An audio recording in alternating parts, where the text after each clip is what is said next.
ഒരാൾക്ക് എത്ര നാൾ കപടമുഖത്തോടെ മറ്റുള്ളവരെ പറ്റിച്ച് ജീവിക്കാൻ കഴിയും? അധികാരവും കഴിവും പ്രശസ്തിയുമൊക്കെ ഉണ്ടാകാം. എന്നാൽ ഒരു കുറ്റം ചെയ്തിട്ടുണ്ടെങ്കിൽ വർഷങ്ങൾ കഴിഞ്ഞാലും ആ പാപക്കറമായുമോ? രാഹുൽ മാങ്കുട്ടത്തിൻ്റെ പൊയ്മുഖം അഴിഞ്ഞു വീണത് നിസ്സാര നാളുകൾക്കുള്ളിലാണ്.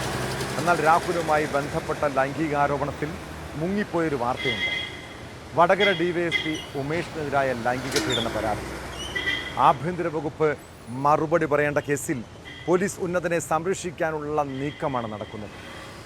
2014 അയാൾ പാലക്കാട് CA ആയിരുന്നപ്പോൾ നടന്ന സംഭവം. പിന്നീട് DYSP ആയി കൺഫേർഡ് IPS പദവിക്കായി കാത്തിരുന്ന സമയം.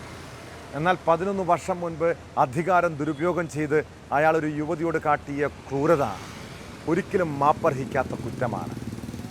നമ്മൾ എത്രയൊക്കെ മുഖം മൂടി അണിഞ്ഞാലും നല്ല പുള്ള ചമഞ്ഞാലും കാലം കാത്തുവയ്ക്കുന്നൊരു വിധിയുണ്ട്. പിണറായി സർക്കാർ അയാളെ സംരക്ഷിച്ചാലും അതിനും മുകളിൽ കോടതിയും നിയമവും ഉണ്ടെന്നോർത്തോ?